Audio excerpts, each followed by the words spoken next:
Oke, kita mulai ya Kahoot-nya.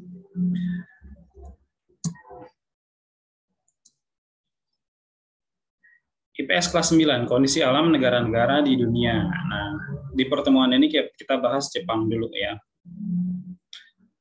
Soal nomor 1, yang gampang-gampang dulu. Ibu kota negara Jepang adalah apa? Kyoto, Tokyo, Osaka, atau Yokohama?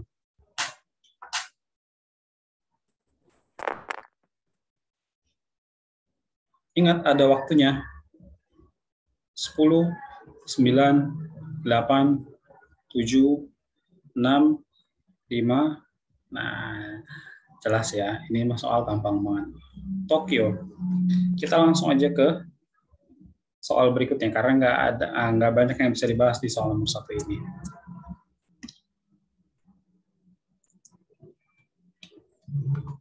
Kistan memimpin dengan skor 844. Kita lanjut ke nomor 2.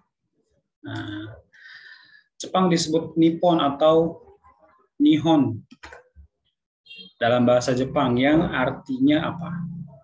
Macan Asia, negeri sakura, negeri matahari terbit, atau negeri burung gagak?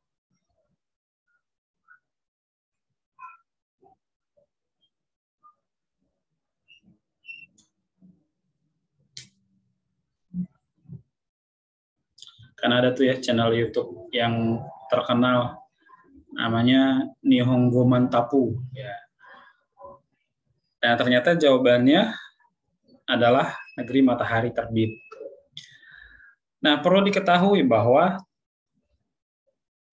orang Jepang nyebut nama negara mereka itu dengan sebutan Jepang bukan?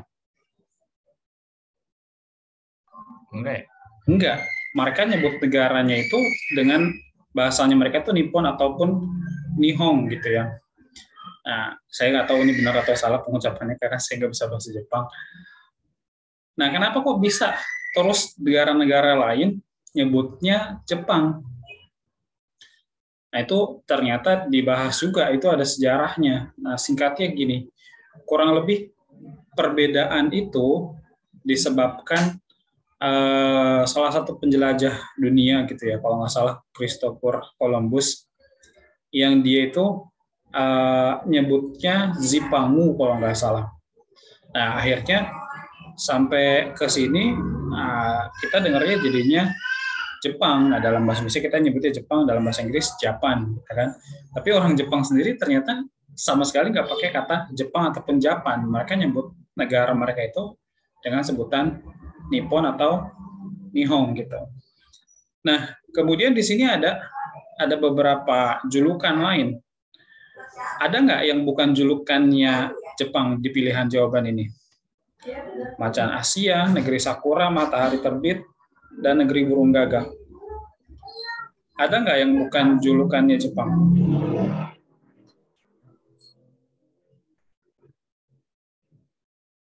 Nggak yakin kan? Nggak yakin. Nah, mungkin kalau negeri sakura mah udah pasti ya, kita udah sering dengar. Negeri matahari terbit pun ini jawabannya. Macan Asia, nah sebetulnya macan Asia itu gelar buat beberapa negara, salah satunya Jepang juga. Karena Jepang itu salah satu negara terhebat lah di Asia. Dan negeri burung gagak pun ternyata benar. Nah, kenapa dikatakan negeri burung gagak? Karena saking banyaknya burung gagak di negara tersebut. Nah, bahkan kalau generasi saya tuh kalau ngomongin film Jepang dulu ada yang terkenal, mungkin kalian juga tahu filmnya, namanya Crow Zero gitu. Nah, itu kan crows kan burung gagak ya. Nah, tapi itu film ya yang nggak patut dicontoh lah ya, isi ceritanya cuman apa namanya, kita hubungkan aja karena di sini lagi nyebut negeri burung gagak. Nah, bahkan sampai dinamain buat judul film yang terkenal itu, yang tukang berantem itu ya. Kita lanjut ke nomor berikutnya.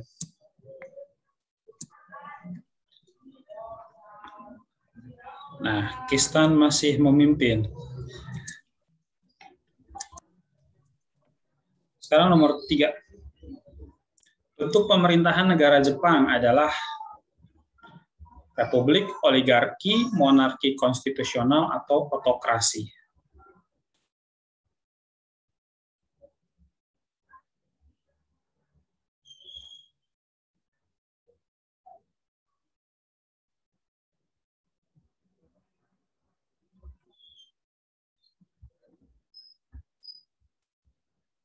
Ada yang tahu nggak ini gambar apa?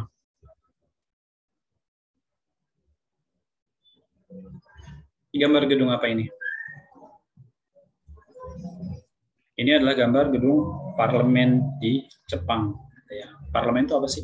Parlemen itu kalau kita kayak DPR gitulah ya, wakil rakyatnya. Nah, benar, bentuk pemerintahan negara Jepang adalah monarki. Monarki itu kalau bahasa kita kerajaan.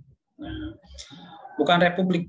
Karena kalau republik itu kan gampangnya adalah negara yang dipimpin oleh seorang presiden. Sedangkan Jepang ini tidak dipimpin oleh seorang presiden. Kemudian bukan juga oligarki, bukan juga otokrasi. Nah, otokrasi itu adalah negara otoriter. Otoriter itu maksudnya dipimpin oleh seorang yang diktator gitu, yang dia itu memegang kendali penuh atas semua yang ada di negaranya. Nah, contohnya kayak Korea Utara ya? Korea Utara, benar. Kita lanjut ke nomor 4. Kepala negara Jepang adalah seorang raja, kaisar, sultan, atau presiden. Nah, tadi bentuk pemerintahannya monarki konstitusional. Sekarang berarti kepala negaranya adalah seorang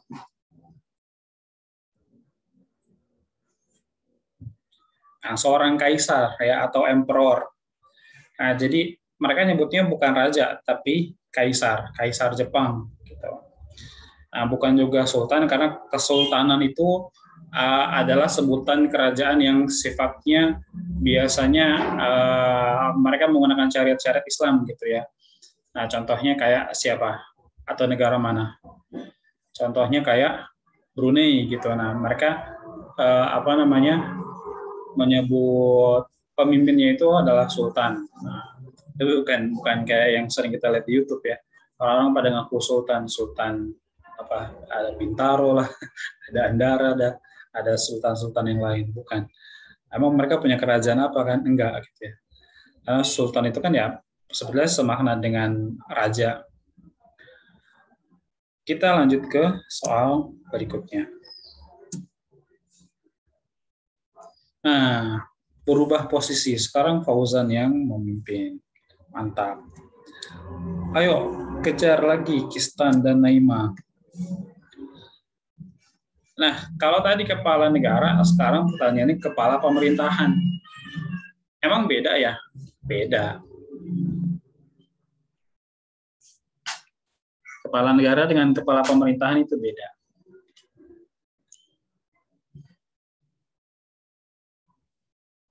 Sepuluh, 9, 8, 7, 6, 5, 4. Nah, benar, jawabannya adalah Perdana Menteri. Nah, emang apa bedanya kepala negara dengan kepala pemerintahan? Nah, memang kalau kita bicara Indonesia misalnya, Indonesia itu kepala negara dan kepala pemerintahan itu sama-sama dipegang oleh presiden. Tapi tidak semua negara kayak gitu. Maksudnya ada negara-negara yang memisahkan antara kepala negara dengan kepala pemerintahan. Nah, contohnya negara-negara yang bentuknya kerajaan. Biasanya negara yang bentuknya kerajaan, kepala negaranya kan raja atau kaisar tadi. Itu statusnya apa ya? Atau kedudukannya dia itu cuma sebagai simbol aja. Nah, dia tidak ngurusin pemerintahan secara langsung. Nah, yang ngurusin pemerintahan biasanya adalah Perdana Menteri. Yang mana Indonesia dulu banget di pemerintahannya pernah punya Perdana Menteri, tapi sekarang udah nggak ada gitu. Karena kan perjalanannya Indonesia dari 1945 sampai sekarang itu kan pernah beberapa kali berubah ya, bentuk negaranya, bentuk pemerintahannya. Bahkan kita pernah menjadi negara federal. Nah, negara federal itu apa sih? Negara yang biasanya belakangnya pakai kata-kata serikat. Nah, contohnya Amerika Serikat. Nah, terus Indonesia pernah nggak? Pernah. Nah, kita ini pernah namanya RIS gitu ya, Republik Indonesia Syarikat. Cuman nggak terlalu lama gitu. Nah, ketika itu negara Indonesia bentuknya negara federal. Nah, lawannya negara federal apa sih? Negara kesatuan. Kayak kita sekarang ini NKRI, Negara Kesatuan Republik Indonesia. Intinya gini, perbedaan antara negara federal dengan negara kesatuan adalah kalau negara kesatuan itu semua-muanya kebijakan, aturan, pengaturan pemerintah itu dipegang kendalinya sama satu pihak, itu pemerintah pusat. Nah, sedangkan kalau yang namanya negara federal itu pemerintahannya itu lebih otonom, maksudnya tiap-tiap negara bagian. Nah, mereka nyebutnya negara bagian. Kalau kita nyebutnya apa? Daerah tingkat 1, provinsi. Nah, jadi negara bagian itu setara dengan provinsi. Ya kan, kalau kita kan nggak punya negara bagian, kita punyanya provinsi. Nah, kalau negara federal, mereka nyebutnya bukan provinsi, tapi negara bagian. Dan tiap-tiap negara bagian itu punya aturan sendiri-sendiri, punya hukum sendiri-sendiri, gitu. Nah, makanya katakanlah gini misalnya ya, ada maling nih. Nah, ada maling di negara bagian A, gitu. Terus dia kabur ke negara bagian B. Nah, di negara bagian B, polisinya itu nggak punya urusan, bisa dibilang gitulah ya. Nggak punya urusan nangkep si maling dari negara bagian lain. Nah, yang bisa nangkep itu adalah polisi federal gitu. Makanya itu bedanya. Kalau negara federal, dia bagian-bagiannya disebut negara bagian. Cenderung lebih otonom. Otonom itu maksudnya adalah mereka mengadakan pemerintahan sendiri. Nah, sedangkan negara kesatuan itu segala sesuatunya terpusat. Gitu. Nah, kemudian di sini pilihan jawaban yang lain ada presiden, ada kanselir. Kanselir sendiri adalah sebutan buat kepala pemerintahan di Jerman, ya kalau nggak salah. Kemudian menteri pertama, nah ini cuma sedikit negara yang apa namanya, yang sebutan kepala pemerintahnya menteri pertama. Kita lanjut ke nomor berikutnya. Seperti biasa, kalau ada yang mau ditanyakan, kalian langsung tanyakan. Mata uang negara Jepang adalah yuan, dong, won, atau yen. Nah, jelas ya. Ini mah gampang gitu. Cuman mungkin sebagian orang bisa jadi agak-agak lupa gitu. Nah, kalau yuan itu mata uang negara mana? Yuan itu adalah mata uang dari negara Tiongkok, Cina. Ya. Kemudian kalau won itu negara mana? Kayak Cina-Cina gitu deh. Bangkok. Ya, tetangganya, maksudnya masih sama-sama Asia Timur. Won di sini bukan bentuk lampau dari win ya. Bukan bahasa Inggris yang artinya menang. Won ini adalah mata uang negara Korea. Nah, Korea Utara, Korea Selatan itu namanya sama-sama won, walaupun berbeda ya. Ada won Korea Utara, ada won Korea Selatan. Kemudian dong itu adalah mata uang negara Bangkok kah? Bangkok apakah negara? Bangkok bukan negara ya? Bukan. Oh ya, bukan itu. Aduh, maaf. Dong benar. Itu adalah mata uang negara Vietnam. Kalau Bangkok itu kan ibu kota negara dari Thailand. Kok Bangkok mulus? Untung dong itu bukan mata uang Indonesia ya. Kenapa saya bilang begitu? Karena kalau mata uang Indonesia nanti kan kita bilangnya minta dong. Minta dong. Gitu. Nah, maksudnya minta dong berarti kan minta uang. Nah, kalau mata uang kita namanya rupiah, berarti kita ngomongnya minta rupiah. Kita lanjut ke nomor berikutnya. Nomor 7, letak astronomis Jepang. Nah, kalau ini di sini saya bedain cuma di letak lintangnya doang ya. biar gampang ngelihatnya lah kita. 29 derajat lintang utara sampai 47 derajat lintang utara dan 128. Wih, benar semua loh. Mantap. Mantap, mantap, mantap. Nah, jadi kalau kita lihat nih letak astronomis, kita bisa kaitin dengan materi tentang peta ya. Dia di 30 derajat lintang utara dan 47 derajat lintang utara. Dua-duanya lintang utara nih. Kemudian bujurnya di 128 derajat bujur timur sampai 146 derajat bujur timur. Nah, makanya dia ini memang udah negara Asia, Asia Timur pula. Makanya juga pasti letak bujurnya itu dua-duanya bujur timur. Tidak mungkin ada bujur baratnya gitu. Yang ada bujur baratnya itu kayak negara-negara di barat, negara di Eropa, kemudian di benua Amerika. Nah, itu mereka biasanya letak astronomisnya BB, ya, bujur barat. Nah, letak lintang pengaruhnya ke apa?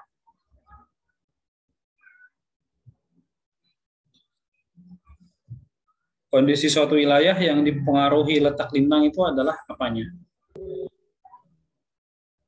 Apakah zona waktunya, apakah iklimnya, atau yang lain mungkin? Letak lintang pengaruhnya adalah ke tipe iklim ya, ke zona iklim. Iya benar. Nah, kan letak lintang ini nunjukin utara atau selatannya suatu wilayah. Kalau suatu negara itu lokasinya di tengah-tengah, maksudnya di sekitar Khatulistiwa, maka dia bakal punya iklim tropis, kan gitu ya. Kalau dia letaknya jauh dari Khatulistiwa, dia berada pada lintang tinggi. Lintang tinggi itu maksudnya angka lintangnya itu besar gitu, antara 66,5 sampai 90 derajat, baik di utara maupun selatan. Itu kita sebut kutub. Itu daerah yang sangat dingin. Gitu ya. Kenapa bisa letak lintang mempengaruhi iklim? Ada yang tahu nggak?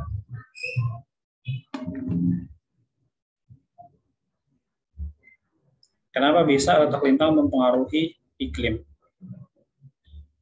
Karena perbedaan porsi sinar matahari yang didapatkan. Nah, kita bisa browsing gambarnya dulu. Nih, iklim matahari.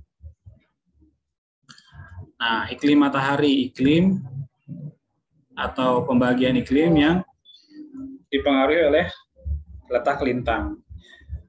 Di sekitar 0 derajat atau Khatulistiwa iklimnya tropis. Iklim tropis itu adalah iklim yang panas, gitu ya. Nah, kemudian tadi seperti saya sebutkan, di lintang tinggi yaitu antara 66,5 sampai 90 derajat lintang utara ataupun lintang selatan itu berarti iklim dingin, daerah kutub. Karena perbedaan letak lintang, sekali lagi, mempengaruhi porsi sinar matahari yang didapatkan. Jadi ngaruhnya ke iklim. Nah, sedangkan bujur, itu pengaruhnya ke zona waktu. Ya, makanya kan Indonesia aja ada berapa zona waktunya? 3 kan? Ada 3, yaitu waktu Indonesia bagian, maaf ya kalau berisik, ada anak saya sih. Ada bagian barat, bagian tengah, dan bagian timur. Nah, kan ngomongin barat dan timur suatu wilayah berarti ngomongin letak bujur. Nah, jadi gitu ya. Harus diingat-ingat terus nih materi tentang lintang dan bujur. Gampang kok tadi. Lintang kaitannya ke tipe iklim, bujur kaitannya ke zona waktu. Kita lanjut ke nomor berikutnya. Mantap nih, semuanya benar. Nah, ini mah gampang ya. Tadi kan udah disebutin letak astronomisnya. Maka seluruh wilayah Jepang berada pada belahan bumi utara, selatan, barat, atau timur.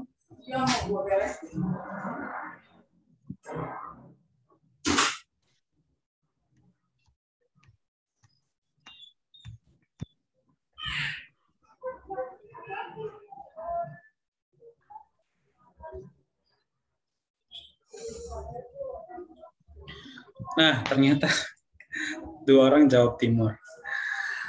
Jadi gini, kalau kita ngomongin belahan bumi, itu biasanya cuma ngomongin utara dan selatan aja. Nah, kalau kalau apa namanya barat dan timur itu nyebutnya biasanya bukan belahan bumi ya, tapi kayak dunia gitu, dunia barat, dunia timur. Barat itu cenderung ke ya gaya-gaya western lah ya, gaya-gayanya orang Amerika, orang Eropa yang tata keramanya, cara berpakaiannya, cara hidupnya, budayanya itu beda banget dengan kita nih orang Asia, orang Timur. Gitu. Jadi kalau ngomongin belahan bumi itu biasanya cuma utara ataupun selatan aja. Nah pertanyaannya kalau Indonesia masuknya ke belahan bumi mana? Utara atau selatan? Saya jadi lupa arah mata angin ya. Selatan. Utara itu atas, selatan itu bawah. Nah Indonesia ini termasuk ke belahan bumi dua-duanya. Sebagian masuk belahan bumi utara, sebagian masuk belahan bumi selatan. Kenapa bisa begitu? Karena ingat, pembagi utara sama selatannya apa? Pembaginya adalah ekuator atau khatulistiwa, ya. Dia itu lintang 0 derajat. Nah, di atasnya lintang 0 derajat itu kita sebutnya belahan bumi utara. Kemudian di bawahnya khatulistiwa kita sebutnya belahan bumi selatan. Nah, ini kayak ilustrasi yang ini tadi, ya. Jadi sebagian Indonesia itu ada yang masuk belahan bumi utara, ada yang masuk belahan bumi selatan. Kalau wilayah kita nih, kita kan di Pulau Jawa ya. Ini adanya di belahan bumi mana Pulau Jawa?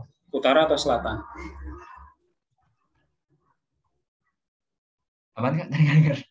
Pulau Jawa, wilayah kita nih, adanya di belahan bumi utara atau belahan bumi selatan? Selatan berarti ya? Selatan, benar. Jadi seluruh wilayah Pulau Jawa, ya Pulau Jawa sekarang kita ngomongnya, itu masuknya di lintang selatan, di belahan bumi selatan. Sedangkan kalau kayak Kalimantan, terus Sumatera, nah itu setengah-setengah. Ada yang masuk ke lintang utara, ada yang masuk ke lintang selatan. Oke, kita lanjutkan nomor berikutnya. Fauzan memimpin. Karena terletak di 30 derajat lintang utara sampai 47 derajat lintang utara, maka Jepang memiliki iklim apa? Nah, sebetulnya gambar ini udah bisa menjadi clue juga. Nah, benar ya, jawabannya iklim sedang. Iklim sedang itu apa sih? Iklim yang punya berapa musim? 4 berarti ya? 4 musim, yaitu musim apa aja? Ini gugur, panas sama itu berarti ya? Apa? Salju ya? Nah, kalau kita lihat ilustrasinya ini, yang digambarin di sini nih, gambar yang pertama ini musim apa? Kemunculan bunga-bunga sakura. Musim semi. Musim semi, benar. Nah, terus setelah musim semi, ini kira-kira ilustrasi dari musim apa? Gugur dulu ya? Secara urutan, harus habis musim semi adalah musim panas, benar. Setelah musim panas baru musim. Nah, setelah musim gugur barulah musim dingin. Tiap-tiap musim ini durasinya berapa bulan? Tiga nyampe nggak sih? Tiga nggak? Tiga ya? Dapat angka 3 dapat dari mana? Bisa kita itu nggak ada rumusnya nggak kira-kira? Rumusnya pastinya ada. Ya, simpelnya gini. 1 tahun berapa bulan? 12. Jumlah musim 4. 4. Maka tiap musim durasinya 3 bulan, ya kan? Nah, 3 bulan pertama musim semi, 3 bulan berikutnya musim panas, 3 bulan berikutnya lagi musim gugur, baru 3 bulan yang terakhir musim dingin. Habis musim dingin balik lagi musim semi, gitu. Nah, kenapa kok iklim sedang? Lagi-lagi kita bisa lihat ilustrasi yang tadi ya, iklim matahari. Nah, tadi letaknya kan 30 derajat sampai 40 derajat lintang utara. Nah, ternyata persis nih adanya di sini ya, di yang warna kuning. Walaupun di sini disebutnya ada subtropis, ada sedang. Sebetulnya subtropis sama sedang itu kita bisa bilang mirip atau bahkan sama ya, sama-sama iklim yang punya 4 musim. Gitu. Dan secara iklim juga, makanya Jepang ini dan negara-negara Asia Timur lainnya, Tiongkok, kemudian Korea gitu ya, itu punya ciri fisik yang mirip sama Eropa gitu. Nanti kalau kita kaitin dengan faunanya gitu, makanya ada beberapa kesamaan antara Asia Timur dengan Eropa. Nah, mereka itu masih dalam satu zona sebaran fauna yang sama karena iklimnya sama, iklim yang 4 musim. Kita lanjut ke soal berikutnya. Wah, mantap. Naima sekarang memimpin, menggeser posisi. Musim semi di Jepang dimulai pada bulan, berkaitan sama soal yang sebelumnya. Kira-kira dimulainya pada bulan apa? Januari, Februari, Maret, atau April?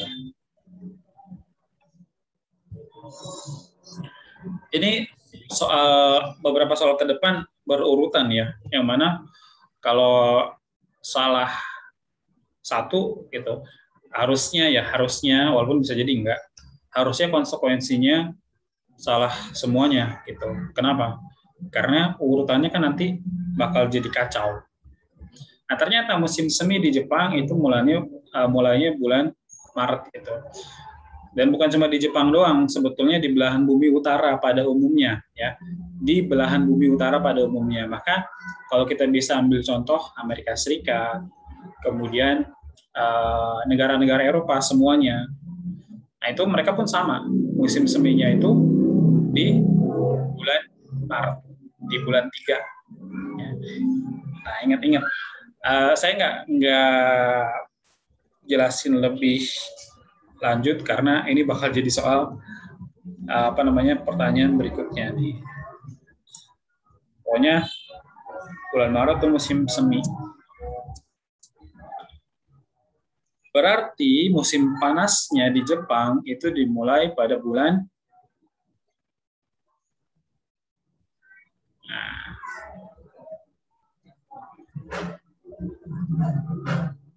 benar kan yang tadi saya bilang, maksudnya kalau salah yang pertama terus konsisten gitu, maksudnya konsisten tuh kan pergantian musim tinggal nambahin 3 bulan gitu ya, berarti bakal salah yang kedua. Tapi ternyata enggak nih, udah paham berarti ya, karena tadi musim seminya bulan 3 bulan Maret, maka musim panasnya bulan 6 bulan Juni. Dan memang Juni itu biasanya menjadi bulan summer gitu ya di belahan bumi utara, di negara-negara lain. Di Amerika Serikat, kemudian di Eropa sama, di bulan Juni itu biasanya musim musim panas, summer. Sebaliknya kalau kita bicara Australia misalnya, Australia dia belahan bumi utara atau selatan? Australia masuknya belahan bumi selatan ya, karena dia kan lebih selatan lagi, tuh lebih bawah lagi dibanding Indonesia ya kan. Nah, itu kebalikannya, maksud saya kebalikannya, ketika katakanlah ini bulan Juni di belahan bumi utara, di Jepang, di Amerika Serikat, di Eropa, itu kan lagi musim panas nih bulan Juni. Nah, maka kalau di Australia yang notabene dia belahan bumi selatan, itu bulan Juni malah lagi musim dingin gitu ya. Nah, bulan Juni di belahan bumi selatan itu kebalikannya, dia lagi musim dingin malah. Kenapa bisa begitu? Karena kan belahan bumi utara sama selatan kan bertolak belakang atau berkebalikan. Ketika yang belahan bumi utara itu lagi menghadap matahari, nah, kayaknya harus pakai ilustrasi ya. Ketika belahan bumi utara lagi menghadap matahari, maka belahan bumi selatan itu sebaliknya. Nah, saya ambil yang ini aja deh. Coba perhatiin gambar ini. Ya kan? Katakanlah ini nih, gambar yang kanan ini. belahan bumi utara ini lagi menghadap ke matahari, gitu ya. Nah, benar kan? Bulan Juni ini buat belahan bumi utara itu adalah bulannya musim panas. Nah, sedangkan di saat yang sama, maksudnya di bulan Juni juga, di Australia tuh belahan bumi selatan itu malah lagi musim dingin. Kenapa malah lagi musim dingin? Karena belahan bumi selatan di posisi ini malah membelakangi matahari, kan gitu. Sebaliknya 6 bulan berikutnya di bulan Desember ketukeran nih ya. Belahan bumi utara sekarang jadi membelakangi matahari. Makanya kan di Jepang, di Amerika Serikat, di Eropa, Desember itu identik dengan turun salju. Nah, kemudian sebaliknya di belahan bumi selatan pada bulan Desember dia malah menghadap matahari, alias sedang mengalami summer atau musim panas. Nah, bisa dipahami nggak, Naima, Fauzan, dan Kistan? Bisa, Kak. Bisa, Saya. Kak. Oke. Nah, Naima baru kedengaran suaranya nih. Kita lanjut ke nomor berikutnya. Ini harusnya benar juga lah ya. Berarti musim gugur di Jepang itu terjadi atau dimulainya pada bulan apa?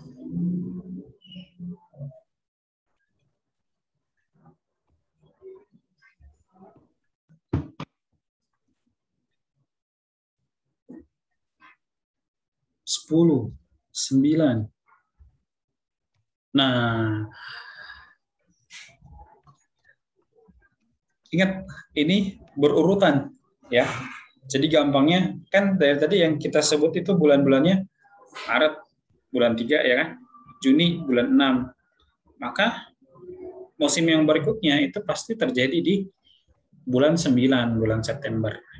Nah, atau secara urutan juga tadi kita udah bahas kan, mulai dari semi, kemudian ganti dengan musim panas, terus ganti dengan gugur, baru yang terakhir musim dingin.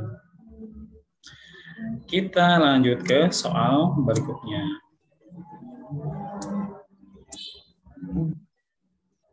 Musim dingin di Jepang, nah, ini soal terakhir tentang musim-musiman ya.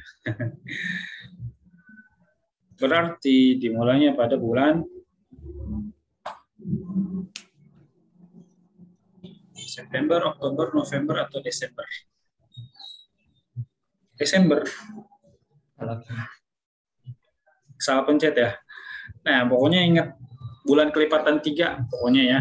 3, 6, 9, 12. Maret, Juni, September, Desember. Dan pergantian musimnya jangan sampai salah ya. Maksudnya habis semi itu panas, habis panas tuh gugur, habis gugur tuh dingin. Jangan habis semi langsung gugur. Nah, kalau habis semi langsung gugur, berarti habis panas langsung dingin dong. Kan nggak mungkin gitu ya. Kenapa saya bilang nggak mungkin? Karena kalau terjadi kayak gitu bisa kiamat sebelum waktunya. Maksudnya apa kiamat sebelum waktunya? Kalau misalnya musim panas nih, terus gantinya langsung ke musim dingin, itu kan perubahan suhunya ekstrim. Ya pasti nggak akan ada makhluk hidup yang tahan dengan perubahan yang terlalu ekstrim kayak gitu. Perubahan suhu maksudnya. Wong kita di Indonesia aja yang suhunya stabil nih. Kalau berapa hari panas gitu, terus tiba-tiba ada hujan deras nih seharian, itu aja masuk angin ya kan, itu aja bisa sakit, apalagi yang lebih ekstrim dari musim panas, terus tiba-tiba ganti ke musim dingin. Jadi ingat, musim panas sama musim dingin tuh nggak mungkin bersebelahan gitu ya. Pasti dipisahkan sama musim gugur dulu. Jadi habis musim panas, musim gugur, baru musim dingin. Gitu ya. Habis musim dingin, musim semi, baru musim panas lagi. Kita lanjut ke soal berikutnya. 14. Apa nama pulau terbesar di Jepang? Honshu, Kyushu, Hokkaido, atau Shikoku?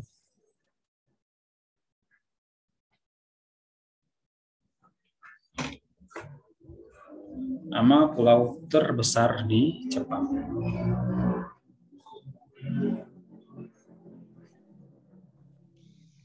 Sebetulnya udah ada clue-nya ya di gambar. Kita lihat nih. Emang iya apa Kak? Nih pulau terbesarnya kan ini, ya kan? Ini ada nama Oh iya. Honshu. Nah, saya aja malah tadi pas bikin soal ini enggak nggak kalau ini ada nama pulaunya juga. Kalau saya tahu ada nama pulaunya juga, saya ganti gambarnya. Nah, tapi nggak apa-apa. Pulau terbesarnya Honshu, dan memang ini yang lain-lainnya juga pulau besar ya. Cuman kalau namanya terbesar berarti kan yang nomor 1 itu adalah Honshu.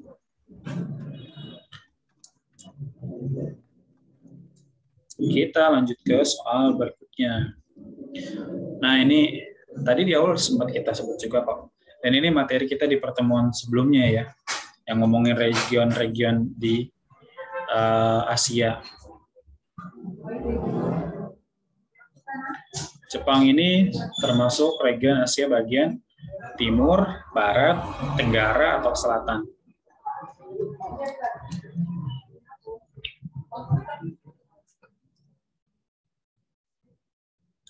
Nah, jelas Asia bagian timur. Kalau Asia Barat, contoh negaranya apa aja? Ingat nggak? Coba sebut contohnya satu-satu. Naima, Fauzan, dan Kistan. Nggak boleh sama. Mulai dari Naima deh. Contoh negara Asia Barat apa, Naima? Arab Saudi. Arab Saudi, benar, mantap. Fauzan? Saya izin buang air kecil ya Kak. Bahrain kok. Apa? Bahrain. Bahrain, iya. Tadi yang izin buang air kecil siapa? Kistan ya? Pakistan. Nah, sebetulnya kalau udah ketebak satu tadi Arab Saudi, ya bakal gampang nebak yang lainnya. Ingat aja, berarti kan kalau Saudi ini negara Timur Tengah gitu ya. Ya Asia Barat, Middle East, Timur Tengah sama. Negara-negaranya negara-negara Arab gitu ya. Saudi, terus mana lagi? Yaman, Oman, Irak, Iran, gitu. Dan banyak negara-negara tetangganya mereka. Kemudian kalau negara di Asia Selatan, contohnya apa aja?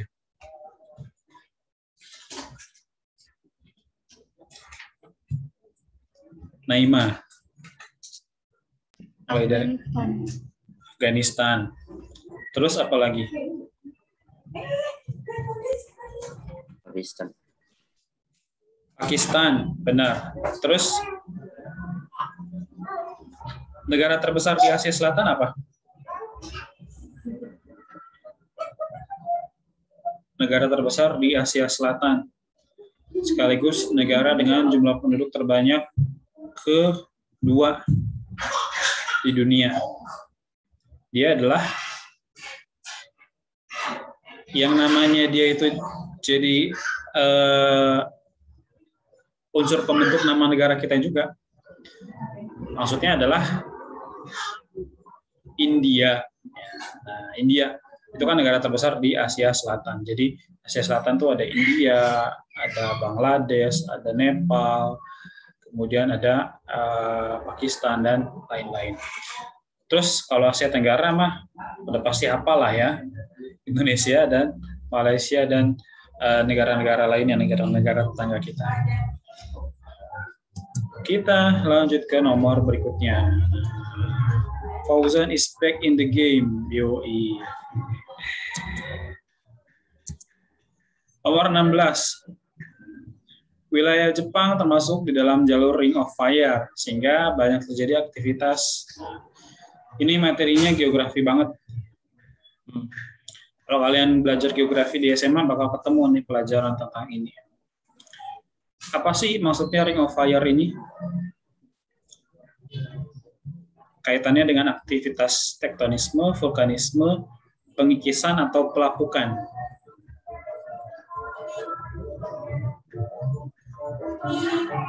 Benar, mantap. Jawabannya vulkanisme. Vulkanisme apa sih kalau bahasa Indonesianya? Gunung berapa? Itu ya Pak. Apa sih gunung berapi gitu? Iya benar, aktivitas magma, aktivitas gunung api. Nah, kan dari kata dasarnya volcano gitu ya. Yang artinya gunung api. Nah, jadi maksud dari Ring of Fire ini yang ditandain dengan warna merah ini ya. Dia apa namanya, di highlight warna merah ini jalur pegunungan api yang ada di dunia. Nah, jadi ternyata tuh gunung-gunung api yang ada di seluruh dunia, kalau kita lihat petanya, mereka membentuk jalur. Nah, jadi seolah-olah tuh mereka membentuk deretan gitu ya. Yang nanti dibagi lagi, ada namanya Sirkum Mediterania, kemudian Sirkum Pasifik gitu. Nah, Indonesia sendiri merupakan pertemuan dari dua sirkum tersebut. Makanya Indonesia negara yang punya banyak banget gunung api, bahkan bisa dibilang terbanyak di dunia. Dan ternyata Jepang pun juga sama, dia tinggi aktivitas vulkanismenya, alias dia itu punya banyak gunung juga. Kalau tektonisme itu apa sih? Gempa bumi bukannya? Iya, tektonisme itu artinya pergerakan lempeng. Salah satu dampaknya bisa ke gempa bumi, tepatnya gempa tektonik gitu ya. Karena sebetulnya kalau ngomongin vulkanisme bisa juga sih menghasilkan gempa, nanti namanya gempa vulkanik. Gitu. Cuma nanti mereka beda sifatnya. Kalau gempa tektonik itu cenderung dia lebih kuat, tapi jarang terjadi. Kalau gempa vulkanik dia lebih sering terjadi, tapi kekuatannya lemah. Nah, terus ada dua istilah lagi yang lain di sini, ada pengikisan dan pelapukan. Apa itu pengikisan? Apa itu pelapukan? Nah, singkatnya, dua-duanya artinya adalah proses penghancuran, ya, penghancuran materi, bisa di sini batu, bisa juga tanah, gitu ya. Nah, kalau pengikisan bahasa kerennya erosi. Nah, contoh pengikisan itu kayak peristiwa longsor lah, gitu ya. Kemudian kalau pelapukan ini adalah penghancuran yang didominasi oleh pengaruh cuaca. Makanya kalau dalam bahasa Inggris pelapukan itu disebutnya weathering. Nah, jadi bisa gara-gara suhu, bisa gara-gara curah hujan, gitu, dan unsur-unsur cuaca yang lain. Dan tentu aja pengikisan dan pelapukan ini sama sekali nggak ada kaitannya dengan Ring of Fire. Ya. Kita lanjut ke soal berikutnya. Nomor 17, gunung tertinggi di Jepang adalah gunung apa? Tokuhotaka, Fuji, Kita, atau Aino. Jadi ternyata ada loh nama gunung di Jepang itu namanya Gunung Kita. Bukan kita maksudnya orang pertama jamak gitu ya. Bukan maksudnya bahasa Indonesia, tapi kebetulan aja namanya Kita. Jelas ini terkenal banget ya, Gunung Fuji, gunung tertinggi di Jepang. Dan nama-nama gunung yang lain juga ini termasuk gunung-gunung tertinggi di Jepang yang ketinggiannya semuanya udah di atas 3.000. Ketinggiannya udah di atas 3.000. Satuannya apa? Kalau ketinggian gunung biasanya? Yang kilometer ya? Enggak. Kalau 3.000 enggak mungkin dong 3.000 kilometer. 3.000 meter di atas permukaan laut. Nah, biasanya itu ada embel-embelnya di atas permukaan laut gitu ya. Biasanya ditulisnya MDPL gitu disingkat. Nah, itu kalau ngomongin satuan ketinggian tempat atau ketinggian gunung, embel-embelnya kayak gitu, MDPL. Nah, kenapa mesti ada kata-kata di atas permukaan laut? Karena namanya ngukur ketinggian atau ngukur apapun lah ya, harus punya patokan yang sama dong. Maksudnya titik nol yang sama. Nah, titik nol di sini adalah permukaan laut. Kenapa harus permukaan laut? Karena laut ini kan airnya dunia, gitu ya, airnya bumi. Yang salah satu sifatnya air kan permukaannya selalu datar.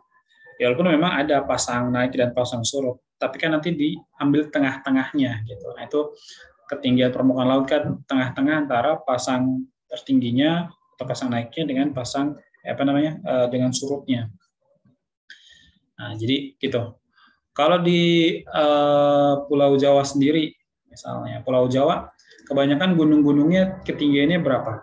Kalian tahu nggak? Pernah baca-baca atau pernah dengar nggak?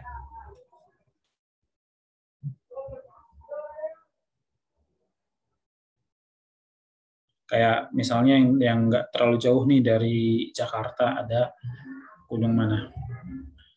Ada Gunung Gede Pangrango, ada Gunung Salak Halimun. dan gunung-gunung lainnya di daerah Jawa Barat lah gitu ya. Nah, pada umumnya di Pulau Jawa ini ketinggian gunungnya itu di angka 2000-an gitu. Ada yang sampai 3000, yaitu salah satunya adalah Gunung Semeru, gunung tertinggi di Pulau Jawa. Jadi karena ngebahas gunung ya sekalian nggak ada salahnya kita bahas gunung di Indonesia gitu ya. Bahkan mungkin bisa jadi lebih penting sebetulnya informasi tentang Indonesia daripada informasi tentang negara lain. Nomor 18. Jepang merupakan pertemuan empat lempeng tektonik, yaitu Pasifik, Eurasia, Filipina, dan Amerika Utara. Sehingga Jepang rawan gunung meletus, rawan longsor, rawan banjir, atau rawan gempa bumi.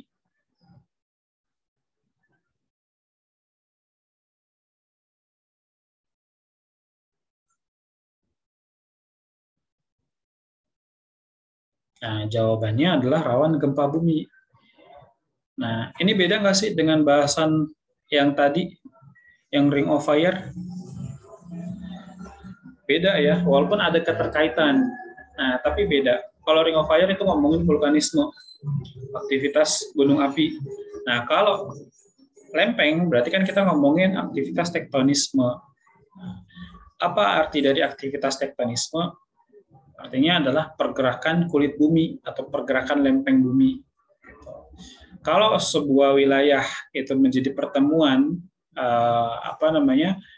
beberapa lempeng, maka dia akan menjadi lokasi yang rawan gempa bumi. Gitu. Karena pertemuan lempeng itu kan nanti bakal ada gerakan-gerakan. Nah, ada yang mendekat, ada yang bergesekan, ada yang menjauh. Itu pun ada pelajarannya di geografi SMA ya. Istilahnya konvergen, divergen, transform. Tapi kita nggak perlu bahas di sini karena belum waktunya gitu ya, bukan porsinya di bab yang sekarang. Nah, maka kita dapat lagi informasi bahwa Jepang itu tingkat risiko bencananya tinggi, gitu ya bisa dibilang. Nah, atau tingkat bahaya di negara Jepang ini sangat tinggi. Tadi banyak gunung apinya, gitu kan. Kemudian dia juga ditambah lagi pertemuan lempeng. Nah, terus ditambah lagi dia itu dekat dengan samudra. Nah, makanya dia juga selain tadi banyak aktivitas gunung apinya, terus rawan gempa, dan juga dia sering mengalami tsunami, gitu ya, gelombang laut yang tinggi, yang disebabkan biasanya juga gara-gara pergerakan lempeng. Nah, soal tentang tsunami nanti kalau nggak salah ada.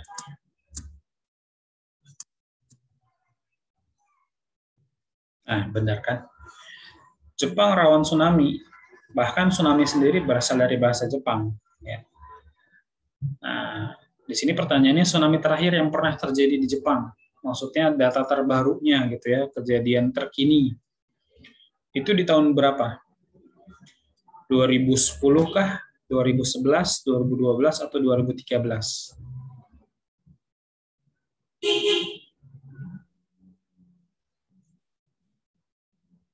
Nah, kalau ini kan berarti harus baca berita ya. Wih, bener semua, mantap. Tahun 2011. Berarti itu tepat 10 tahun lalu ya. 10 tahun lalu kejadiannya. Udah lama juga ya ternyata 10 tahun. Jadi sampai-sampai tuh salah satu reaktor nuklirnya Jepang itu mengalami gangguan lah gara-gara kena tsunami. Tepatnya di daerah yang namanya Fukushima. Benar. Benar. Nah, dampaknya apa? Dampaknya sampai Fukushima ini menjadi rawan zona bahaya. Iya. Maksudnya setelah kejadian itu, Fukushima ini menjadi abandoned city gitu. Jadi kota yang ditinggalkan. Karena memang kalau namanya udah kebocoran nuklir itu kan radiasinya bahaya gitu ya. Jadi setiap tempat yang mengalami kebocoran nuklir itu bakal ditinggalkan sama manusia karena radiasinya bahaya, dan itu apa namanya, radioaktifnya, radiasinya itu bisa bertahan sampai bertahun-tahun gitu, makanya harus ditinggalkan.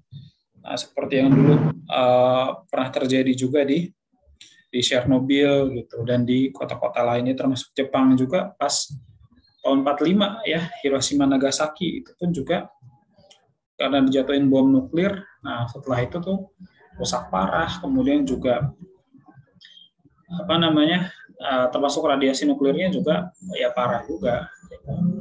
Dan itu peristiwa yang memilukan banget lah buat orang Jepang ya, bahkan sampai-sampai kayak buat kita orang sekarang nih gitu, apalagi kita yang bukan orang Jepang gitu, itu kayak tabu lah bisa dibilang, apa namanya, ngomongin peristiwa itu kalau kita lagi sama orang Jepang atau bahkan kita lagi di Jepang gitu, karena itu peristiwa yang menyakitkan banget buat mereka. Oke, kita lanjut nomor berikutnya. Nomor 20, sekitar 70% wilayah daratan Jepang adalah lahan yang berupa. Kalau kalian apa namanya, udah baca itu buku yang di sekolah, harusnya bisa jawab lah. Karena ini bisa dibilang semua materi yang saya jadiin soal itu ngambilnya dari buku juga. Jadi mayoritas lahan di Jepang itu digunakan untuk hutan ternyata. Kalau kita yang bukan orang Jepang, memang kan Jepang itu sangat terkenal negara industri, salah satu yang paling hebat lah gitu ya. Salah satu yang paling hebat. Nah, tapi ternyata kenyataannya cuma sebagian kecil aja wilayah di Jepang itu yang dijadikan kawasan industri. Sekitar 60-70% itu dia berupa pegunungan yang tanahnya itu ditutupi oleh pohon-pohon alias hutan. Nah, gitu ya. Bukan permukiman, bukan juga pusat perdagangan. Nah, jadi dan nggak mungkin juga 70% kawasan industri. Nggak ada satupun negara di dunia yang 70%-nya buat industri semua gitu. Kenapa? Karena kalau kayak gitu bahaya banget. Kenapa saya bilang bahaya banget? Polusi, benar. Nah, makanya kawasan industri sendiri kan dia aja lokasinya tuh harus di pinggir kota gitu. Terus pabrik-pabrik harus dikumpulin di satu tempat, itu nggak boleh tersebar merata. Saking menjaga supaya nggak memberi dampak lebih buruk pada lingkungan gitu. Karena kalau industri atau pabrik ini tersebar merata di seluruh kota, ya pencemarannya juga merata seluruh kota akhirnya kan gitu. Makanya harus dikelompokin atau dikumpulin di satu tempat aja, dan harus di pinggir kota. Kenapa harus di pinggir kota? Karena kalau di pusat kota atau di tengah kota nanti korbannya lebih banyak. Karena pusat kota kan kepadatan penduduknya lebih tinggi. Nah, sedangkan kepadatan penduduk di pinggir kota itu lebih rendah. Jadi lebih mending lah gitu ya, kawasan industri ditaruh di pinggiran kota.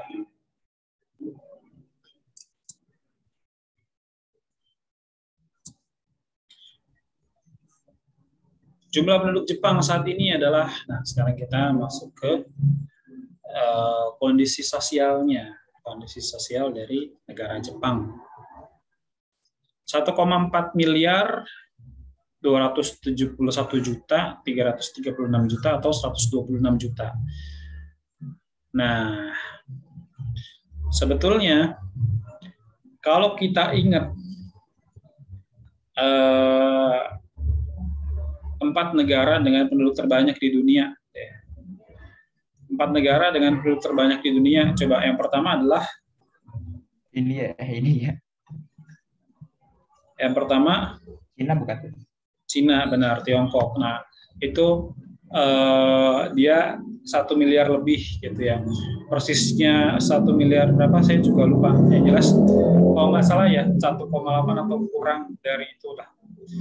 Nah, padahal beberapa dekade lalu, saya ingat bahkan waktu saya masih SD itu, kayaknya saya pernah cerita kali ya, atau di kelas lain saya juga lupa. Pokoknya waktu saya SD di tahun 90-an lah itu ya. Penduduk Cina itu ada 2 miliar lebih. Nah, katakanlah 2 miliar lah gitu. Tapi sekarang malah 1 komaan. Nah, kenapa bisa begitu? Apakah terjadi penurunan penduduk besar-besaran? Apakah banyak yang mati? Enggak. Sebab utamanya adalah karena orang-orang dari Cina, dari Tiongkok ini banyak melakukan mobilitas atau emigrasi gitu ya, keluar dari negaranya, pindah ke negara-negara lain. Makanya kan kita bisa bilang hampir di seluruh dunia, di negara manapun, bahkan hampir di kota manapun gitu ya, ada yang namanya Chinatown atau pecinan gitu, atau kampung Cina atau pondok Cina gitu. Banyaklah sebutannya ya. Di Jabodetabek sendiri aja ada beberapa lokasi gitu, kayak di Glodok gitu kan. Kemudian kalau di Depok sendiri ada namanya Pondok Cina dan seterusnya. Nah, tapi sekarang malah berkurang gitu tadi karena mereka banyak pindah ke negara-negara lain. Terus posisi yang kedua itu adalah India. Tadi sempat kita omongin ya di soal yang lain sebelumnya tadi. Dengan kalau nggak salah ini angkanya India nih 1,4 miliar. Nah, kemudian yang ketiga adalah negara mana? Penduduk terbanyak setelah India, Amerika Serikat, benar. Nah, ini adalah angkanya mereka nih. Jumlah penduduk Amerika Serikat sekitar 336 juta. Baru yang keempat adalah negara kita, iya, 270-an juta. Nah, sekarang tuh 270 juta lebih jumlah penduduk Indonesia. Maka kalau kita ingat itu, nah, kita gampang jawab soal ini. Jadi Jepang itu jumlah penduduknya 126 juta. Maka bisa dibilang ini cukup padat sebetulnya. Kenapa? Kenapa saya bilang cukup padat? Karena dengan luas daratan yang nggak terlalu luas gitu, nggak terlalu besar, jumlah penduduknya 126 juta. Nah, maka kalau kita bandingin Indonesia masih lebih mending lah ya. Indonesia secara umum. Nah, beda hal lagi kalau kita ngomongin Pulau Jawa. Nah, kalau Pulau Jawa kan udah serem juga. Maksudnya pulau sekecil ini jumlah penduduknya malah paling banyak gitu dari semua pulau yang ada di Indonesia. Padahal Pulau Jawa bukan pulau paling besar di Indonesia. Nah, itu kalau masalah persebaran penduduk yang tidak merata, masalah apalagi pembangunan yang nggak merata juga. Nah, tadi walaupun jumlah penduduk Jepang itu 126 juta alias cukup banyak ya dengan luas wilayah yang segini, maksudnya tidak terlalu besar. Nah, tapi pertumbuhan penduduknya itu dari waktu ke waktu cenderung. Nah, sebetulnya pernyataan itu udah jadi petunjuk banget sih. Tuh. Oh, berkurang. Berkurang. Nah, kan tadi kalimat saya, walaupun penduduknya banyak, tapi kan berarti kita cari yang pertentangannya gitu ya. Walaupun penduduknya banyak, tapi jumlah penduduknya berkurang dari waktu ke waktu. Gitu. Jadi kita perlu tahu bahwa pertumbuhan penduduk Jepang ini minus malah. Minus artinya itu dari waktu ke waktu, dari tahun ke tahun malah semakin berkurang. Nah, kenapa kok bisa begitu? Dan ini dialami oleh banyak negara maju lainnya. Nah, sebab utamanya pada umumnya ya, kenapa kok negara-negara maju malah banyak yang jumlah penduduknya dari waktu ke waktu berkurang? Sebab utamanya adalah karena kebanyakan mereka itu tidak menginginkan kelahiran atau mereka menunda kelahiran. Nah, beda banget sama Indonesia gitu ya. Indonesia kan orangnya punya prinsip banyak anak, banyak rezeki kan gitu. Dan saya termasuk yang setuju dengan pernyataan itu ya. Namanya juga pendapat mah boleh-boleh aja ya kan, kita memihak pendapat yang mana. Nah, kalau saya pribadi setuju dengan pernyataan banyak anak, banyak rezeki. Kenapa saya setuju? Karena logikanya gini deh. Misalnya ada pasangan bapak ibu gitu ya, atau suami istri punya anak 5 gitu, atau punya anak 10 bahkan. Nah, memang ketika anak-anaknya ini masih kecil, ya bakal jadi tanggungan orang tuanya gitu kan, mungkin cukup berat juga. Tapi apakah itu berlangsung selamanya? Kan enggak. Paling cuma berlangsung belasan tahun atau 20 tahunan kan gitu ya. Artinya ketika anaknya udah masuk di usia produktif, akan berbalik dong. Anak yang nanggung orang tua. Yang tadinya 2 orang nih, maksudnya orang tua, bapak dan ibu, nanggung 10 anak. Ketika anak-anaknya udah produktif, berbalik nggak? Berbalik, jadi 10 nanggung 2. Enak nggak 10 nanggung 2? Enak banget, ya kan? Itu maksudnya nggak terlalu jadi beban yang berat, gitu. Maksudnya kita di sini banyak ngomongin, ada sekarang. iya sih. Tapi kalau buat orang yang secara finansial mampu, gitu, dan juga banyak alasan-alasan lainnya, katakanlah kayak di syariat gitu ya, di agama Islam. Nah, kebetulan karena saya Muslim, jadi saya ngomongin ini. Kalau di syariat Islam itu kan punya anak itu malah dianjurkan, maksudnya punya anak banyak gitu. Kenapa? Karena salah satunya Rasulullah itu akan bangga dengan jumlah umatnya di hari akhir nanti gitu. Dan juga anak itu kalau dididik dengan baik gitu, jadi anak baik, anak soleh, soleha, kan bisa menjadi pengantar orang tuanya menuju ke surga, dan banyak alasan-alasan pendukung lainnya yang mana ternyata punya anak banyak itu lebih banyak positifnya gitu ya daripada yang antinatalitas. Antinatalitas itu maksudnya kayak tadi negara-negara maju, mereka sangat tidak menginginkan kelahiran karena mungkin pandangannya punya anak tuh malah menyusahkan gitu, jadi beban dan seterusnya. Nah, sampai-sampai gitu tadi jumlah penduduknya berkurang dari waktu ke waktu. Bahkan kita bisa bilang kalau itu terjadi terus-menerus, dampaknya apa?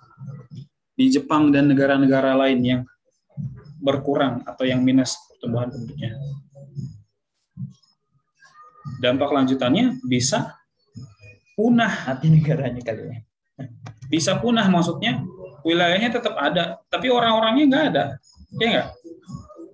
Maksudnya katakanlah umur dunia ini, umur alam semesta ini masih panjang gitu ya. Maksudnya kiamat masih lama. Tapi jumlah penduduknya berkurang terus. Akhirnya apa?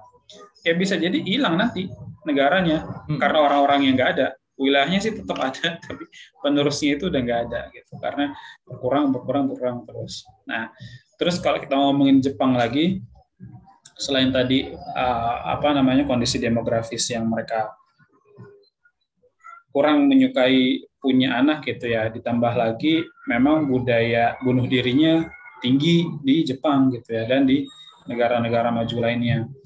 Di Jepang sendiri kan ada istilahnya apa namanya, harakiri ya, pernah dengar nggak istilah itu? Iya.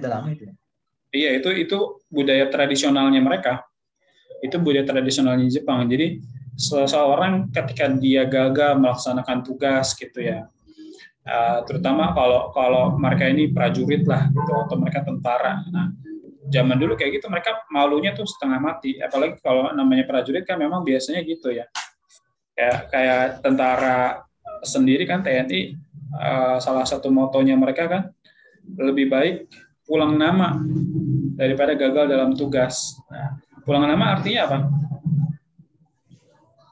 Pulang nama itu artinya gugur, meninggal gitu. Jadi buat prajurit, buat tentara, kan meninggal itu masih lebih mending daripada gagal dalam tugas. Nah, orang-orang yang gagal dalam tugas dan banyak mengalami kekacauan berat lainnya, itu mereka melakukan harakiri, bunuh diri. Gitu. Nah, belum lagi juga di zaman modern sekarang juga masih banyak sebetulnya, walaupun itu bukan prosesi harakiri, tapi kayak gantung diri karena depresi. Mereka masuk ke hutan, bahkan katanya disediakan hutan khusus gitu ya, tersendiri buat orang-orang yang depresi itu, buat itu tadi mengakhiri hidupnya gitu. Padahal buat kita yang Muslim lah katakan gitu ya, bunuh diri itu dosa besar bukan? Besar banget malah. Nah, dan eh, kan gini ya konsepnya, kalau lagi-lagi saya bicaranya cuma agama Islam karena saya Muslim gitu, saya kan nggak ngerti hukum agama lain gitu ya. Eh, kan konsepnya gini, segala dosa itu bisa diampuni gitu kalau kita bertobat sebelum ditarik Meninggal. sebelum sebelum ditarik napas kita, sebelum kita meninggal kan gitu. Nah, kalau dosanya itu bunuh dirinya terus berhasil gitu ya, terus tobatnya gimana? Nggak bisa kan gitu. Makanya konsekuensinya, nah yang saya pernah tahu gitu di apa namanya pelajaran agama, orang yang bunuh diri nanti di akhirat dia akan disiksa terus menerus dengan cara dia bunuh diri. Maksudnya gini, orang yang meledakkan dirinya gitu, bom bunuh diri, atau orang yang menjatuhkan diri dari tebing, nah, itu dia bakal mengalami hal yang sama di akhirat dan berulang-ulang terus. Nanti badannya diutuhin lagi, dihidupin lagi, terus kayak gitu. Nah, makanya jangan pernah kepikiran buat kita nih orang-orang yang beriman gitu ya. Makanya kan dibahas juga iman itu salah satu faktor pencegah kematian gitu, faktor anti mortalitas. Karena itu konsekuensinya kalau kita melakukan itu bukan selesai masalah, malah nambah masalah yang terus-terusan nggak bakal berhenti gitu. Makanya janganlah sampai kita kayak gitu ya. Cuman kalau kita bicara fakta, kenyataannya malah negara yang banyak melakukan bunuh diri itu negara-negara maju, negara-negara dengan perekonomian yang bagus banget. Jepang, Korea, terus Norwegia. Bahkan Norwegia ini secara IPM, jadi ada pembahasannya istilahnya IPM, kepanjangannya itu Indeks Pembangunan Manusia. Ini artinya adalah skor yang menunjukkan kemajuan suatu negara. Dan negara yang punya skor IPM tertinggi itu adalah Norwegia. Faktanya Norwegia termasuk negara dengan tingkat bunuh diri paling tinggi juga. Gitu. Nah, maksud saya gini, kita bisa kaitin berarti nggak menjamin dong. Maksudnya kesejahteraan, hidup yang enak, banyak duit, dengan kebahagiaan berbanding lurus nggak? Belum tentu. Ya kan? Orang-orang yang bunuh diri itu kira-kira orang-orang yang bahagia atau orang-orang yang kecewa? Depresi palingnya sih. Iya kan, nggak mungkin dong orang yang bahagia tuh bunuh diri. Kan nggak ada ceritanya orangnya kayak gitu, gue udah bahagia banget nih, udah nggak bisa lebih bahagia lagi dari ini, udah deh gue bunuh diri aja, gue mati aja sekarang gitu. Ada nggak orang kayak gitu? Kan nggak Ada mungkin. kok banyak kali. Yang Oh, kayak apa namanya? Yang kayak apa namanya? Udah nggak sanggup sama kehidupan ini, mendingan mati aja, kan banyak kayak gitu kan. iya, tadi kalimat saya gini maksudnya, ada orang yang bahagia lagi bahagia banget gitu, terus dia ngerasa dia nggak bisa lebih bahagia lagi dari itu, udah bahagia pol gitu, udah happy banget, terus dia bunuh diri. Ada nggak kayak Nggak gitu? ada deh kan? Nggak ada. Nggak ada. Maksudnya, Oh, nggak jelas. maksudnya sayang gitu. Udah nggak mungkin lebih bahagia lagi dari ini. Gue bunuh diri aja deh. Kan nggak mungkin, ya kan? Nah, tingkat bunuh diri yang tinggi menunjukkan bahwa tingkat depresinya juga tinggi. Banyak terjadi kekecewaan di hidup-hidupnya mereka. Padahal kalau kita lihat gitu, apalagi kita sebagai orang yang hidup di negara berkembang gitu ya, mereka kan pendapatannya tinggi, mereka orang-orang kaya. Tapi kenyataannya kayak gitu. Bahagianya belum tentu dipastikan. Iya, itu jadi pelajaran buat kita nih yang masih hidup gitu ya, dan yang juga hidup di negara berkembang, bahwa ternyata materi itu nggak mesti berbanding lurus dengan kebahagiaan. Nah, itu tadi buktinya negara-negara maju justru malah tingkat bunuh dirinya paling tinggi. Ya walaupun bukan berarti negara berkembang nggak ada bunuh dirinya, ya ada juga gitu kan. Cuman mereka malah lebih tinggi itu di negara-negara maju. Oke, kita lanjut ke soal berikutnya.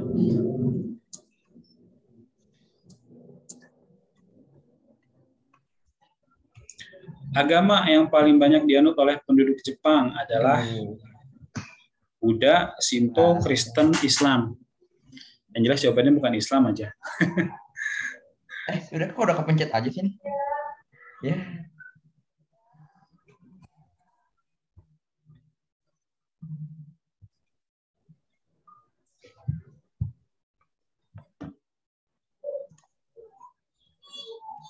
3, 2, 1, habis. Salah pencet. Nah, jawabannya salah pencet. Jawabannya Shinto. Nah, Shinto ini agama yang paling banyak dianut oleh penduduk Jepang. Dan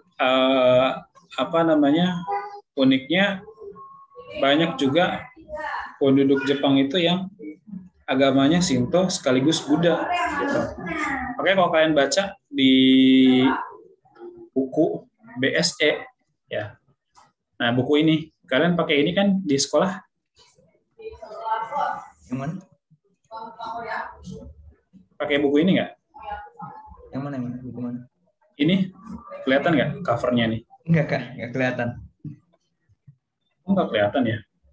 Enggak. Belum kali. Share-nya apa diganti lu kali itu, Bas?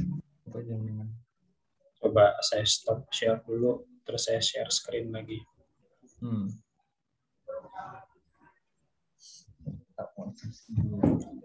Kelihatan nggak? Nah, ini buku yang kalian pakai di sekolah yang kayak gini bukan? Oh ya, sama-sama. Ya, sama kan? Nih, kita lihat di sini tertulis bahwa di Jepang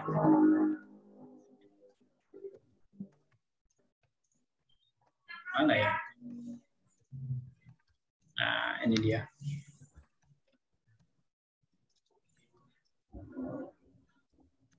Nih. Agama yang dianut Shinto 83%, 83,9%. Buddha 71,4%. Lah, aneh, masa lebih dari 100%?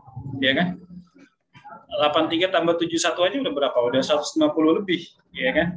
Nah, kenapa bisa begini? Karena banyak yang mereka itu menganut agama Shinto sekaligus Buddha, gitu. Makanya ada yang mengatakan Shinto tuh lebih cenderung ke kayak apa ya istilahnya, kepercayaan atau keyakinan lah, tapi beda dengan agama. Maksud saya gini, kayak di Indonesia nih, Indonesia ada yang secara KTP Islam gitu ya, tapi pada praktiknya mereka itu misalnya kejawen gitu, kayak orang-orang Jawa. Kejawen itu maksudnya masih melakukan ritual-ritual yang berbau animisme lah gitu ya, yang animisme, dinamisme, yang miara keris lah, terus yang melakukan hal-hal ritual-ritual yang itu di luar syariat Islam gitu. Yang cenderung itu sebetulnya ajaran dari kejawen tadi. Nah, itu dia. Jadi mungkin kayak gitu, mereka secara status agama mungkin Buddha, tapi juga meyakini Shinto.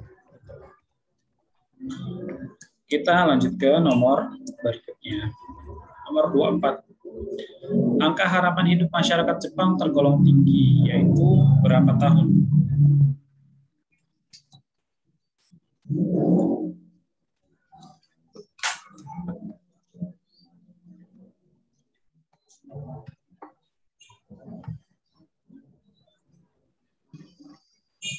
Sepuluh, 9, 8, 7, 6, 5, 4, 3. Nah, ya.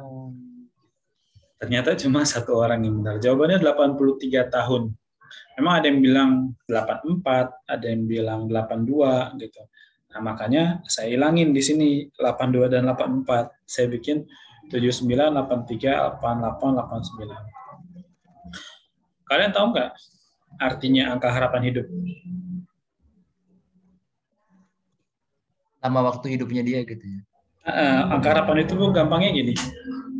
Rata-rata usia penduduk atau panjang usia penduduk suatu negara gitu.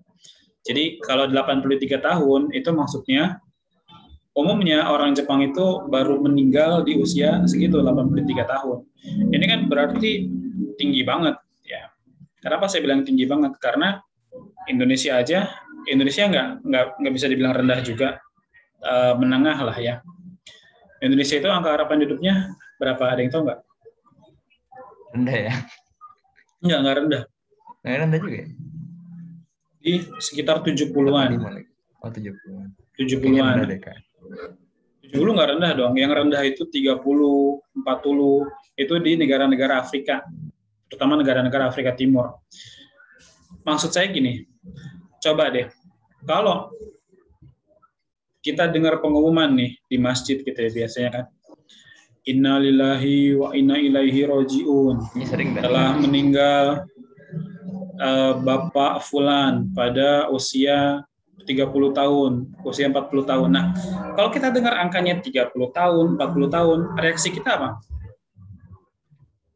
Wah, kecil sekali umurnya. Masih muda banget gitu ya.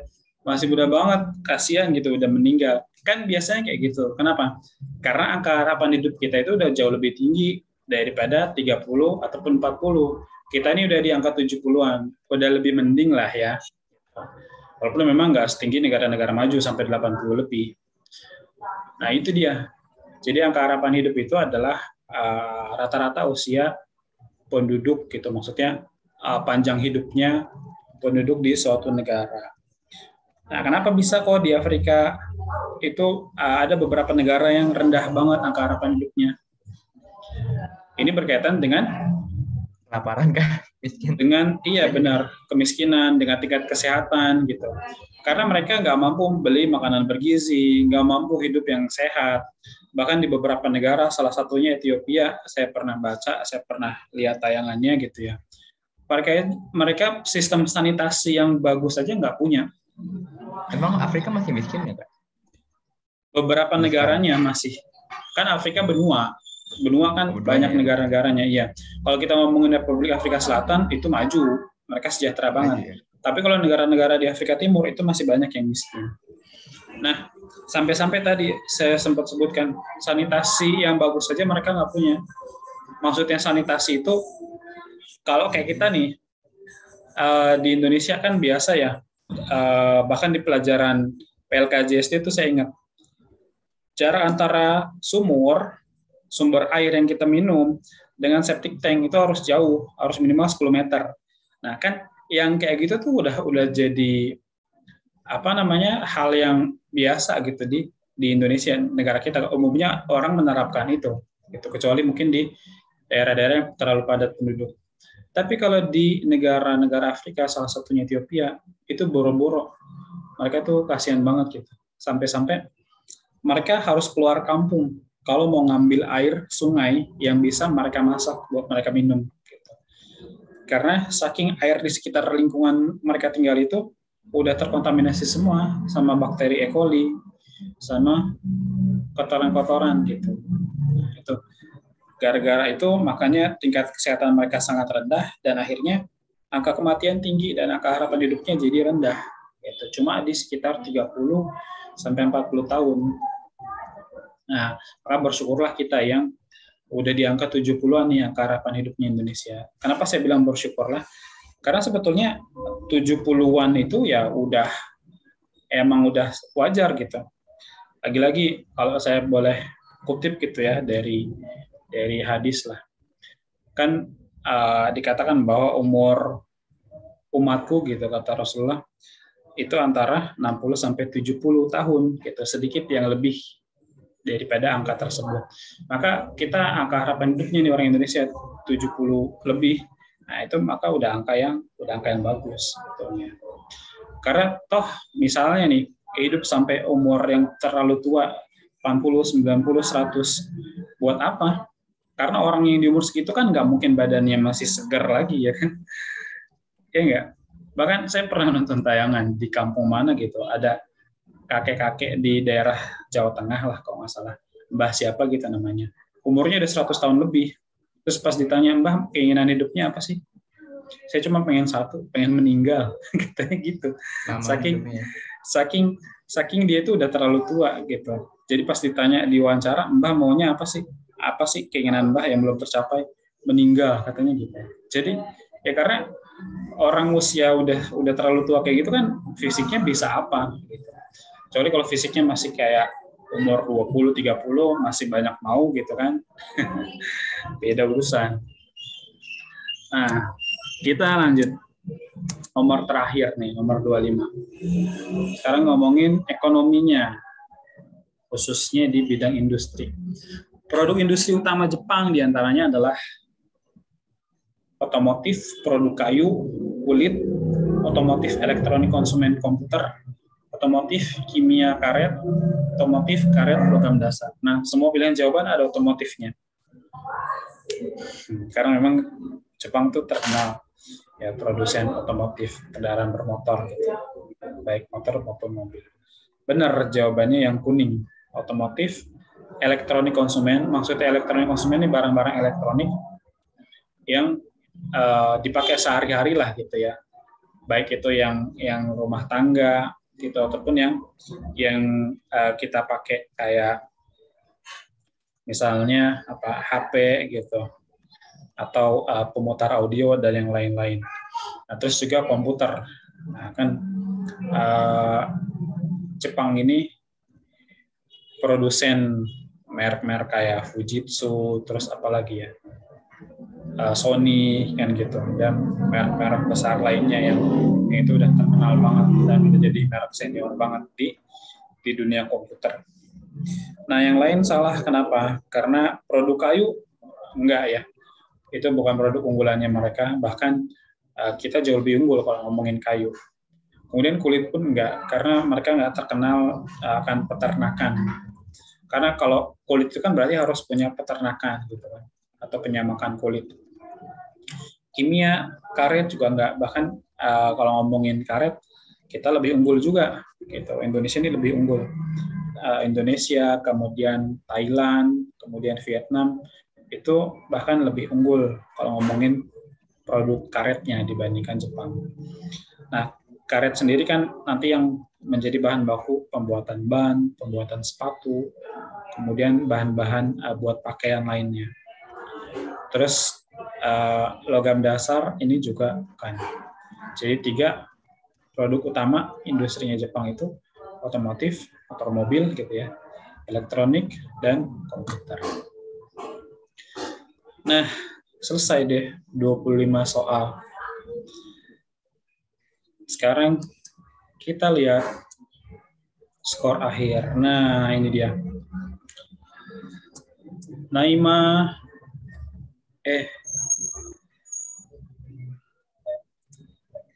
memimpin dengan skor 20 dari 25. Berarti kalau skalanya 0 sampai 100 80 ya. Kan tinggal kali 4 aja. Fauzan 19 kali 4 itu berapa? 38 kali 2 76 ya. 76 lumayan lah ya. Kistan ini harus berjuang lagi untuk pertemuan-pertemuan berikutnya. 15 kali 4 berarti 60. Ya 60 nggak jelek lah ya, cuman biasanya kan itu tipis-tipis sama kalau jelek itu kan 50 ke bawah. Oh, di sekolah KKM-nya 72 ya? Oh. 75, 72. Ya kan KKM itu kan angka kecukupan gitu. 78 ya? 19 kali 4 kan 19 kali 2 38. 38 kali 2 benar nggak sih? Ya sekitar segitulah ya. Nah, udah jam 5:30. Sampai sini ada yang mau ditanyain nggak? Fauzan, Naima, dan Kistan? Nggak ada, Pak. Nggak ada ya? Oke, kalau nggak ada, kita cukupkan dulu kali ya. Kita siap-siap sholat maghrib dan melakukan aktivitas lainnya. Terima kasih perhatiannya, teman-teman. Mohon maaf kalau banyak kekurangan. Kita tutup dulu dengan doa. Subhanakallah wa bihamdika asyhadu an la ilaha illa anta astaghfiruka wa atubu ilaik. Assalamualaikum warahmatullahi wabarakatuh. Selamat sore. Selamat sore, Kak. Terima kasih, Kak. Sama-sama. Makasih, Kak. Makasih, Kak.